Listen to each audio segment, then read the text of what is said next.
Climax కు ప్రచారం సుడిగాలి ప్రయాణం పుర సంగ్రామంలో ప్రచారానికి ఇక ఒక్క రోజు మాత్రమే సమయం ఉండడంతో లాస్ట్ పంచ్ ఇచ్చేందుకు అన్ని పార్టీలు రెడీ అయ్యాయి. ముఖ్య నేతలంతా సుడిగాలి పర్యటనలతో ప్రచారాన్ని హీటెక్కిస్తున్నారు. ప్రత్యర్థులపై నేతలు విరుచుకుపడుతున్నారు. ముఖ్య నేతలంతా ఇవాళ ఎక్కడెక్కడ ప్రచారం చేశారు, ఏ డైలాగ్స్ పేల్చారో మీరే చూడండి. తాండూరు, నర్సంపేట, వర్ధన్నపేటలో బీఆర్ఎస్ వర్కింగ్ ప్రెసిడెంట్ కేటీఆర్ ప్రచారం చేశారు. కాంగ్రెస్ హయాంలో అన్ని వర్గాలకు అన్యాయం జరిగిందన్నారు. 2 ఏళ్ల తర్వాత బీఆర్ఎస్ అధికారంలోకి రావడం ఖాయమన్నారు. ఈ కాంగ్రెస్ దుకాణం ఇంకొక 2 ఏళ్లే. 2 ఏళ్ల తర్వాత కేల్ ఖతం దుకాన్ బంద్. 2 సాల్ బాద్ కేల్ ఖతం దుకాన్ బంద్. ఆ తర్వాత 3 ఏళ్లు మళ్ళా మున్సిపాలిటీ మన బీఆర్ఎస్ ప్రభుత్వంలోనే ఉంటది. కేసీఆర్ గారే ముఖ్యమంత్రిగా ఉంటారు. రోహిత్ రెడ్డి మీ నాయకుడిగా ఇక్కడ ఉంటాడు. జనగామ, పరకాలలో BJP MP Etela Rajender campaign చేశారు.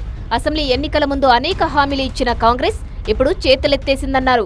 ఇక కేంద్రం, రాష్ట్రంలో అధికారంలో లేని బీఆర్ఎస్ కు ఓటు వేయడం దండగా అని కామెంట్ చేశారు. అప్పుల కోసం రిజర్వ్ బ్యాంక్ ఆఫ్ ఇండియా కాడికి పోతే తెలంగాణ అధికారం చూసి, తెలంగాణ ఆర్థిక శాఖ అధికారం చూసి చెప్పులు దాచుకుంటుందని చెప్పి అవమానపడుతున్నారు. తెలంగాణ గురించి ఇంత చిల్లరగా మాట్లాడే ముఖ్యమంత్రి ఇవాళ తెలంగాణ సమాజమే తలదించుకుంటున్నారు. భువనగిరిలో మంత్రి సీతక్క మున్సిపల్ ఎన్నికల ప్రచారం నిర్వహించారు. 10 ఏళ్లు పాలించిన వాళ్లు దోపిడి తప్ప పేదలకు చేసిందేమీ లేదన్నారు.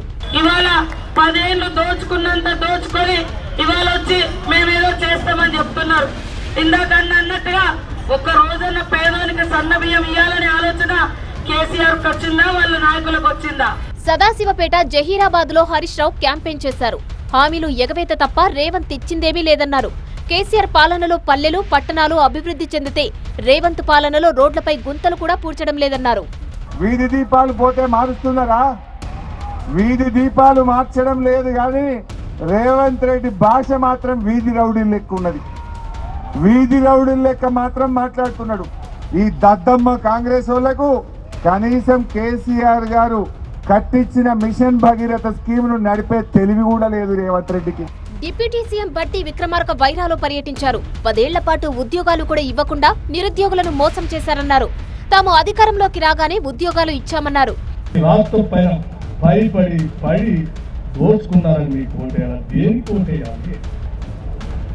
ఈరోజు ఆలోచించే చాలుగా మీ పరిపాలన అయిపోయింది. ప్రజలు గమనించారు.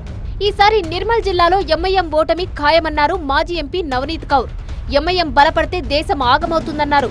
కాంగ్రెస్ కు ఎంఐఎంకు హిందువులంతా బుద్ధి చెప్పాలన్నారు. ఓబీసీ అని చెప్తున్నారు. మొత్తం దేశంలో గ్రీన్ కరెంగే, పూరా దేశ్ గ్రీన్ కరెంగే, బుర్కే వాలి పిఎం బనేగి. ఎంత మోట మాట ఓబీసీ చెప్తున్నారు. వాడికి ఇక్కడే స్టాప్ చేయాలి.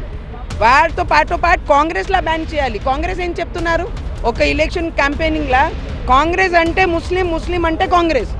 ఎందుకో హిందూ ఓట్ చేయాలి కాంగ్రెస్ కి. కరీంనగర్ చొప్పదండిలో బండి సంజయ్ ప్రచారం చేశారు. నిధులు ఇచ్చింది మోదీ, తెచ్చింది తాను అన్నారు.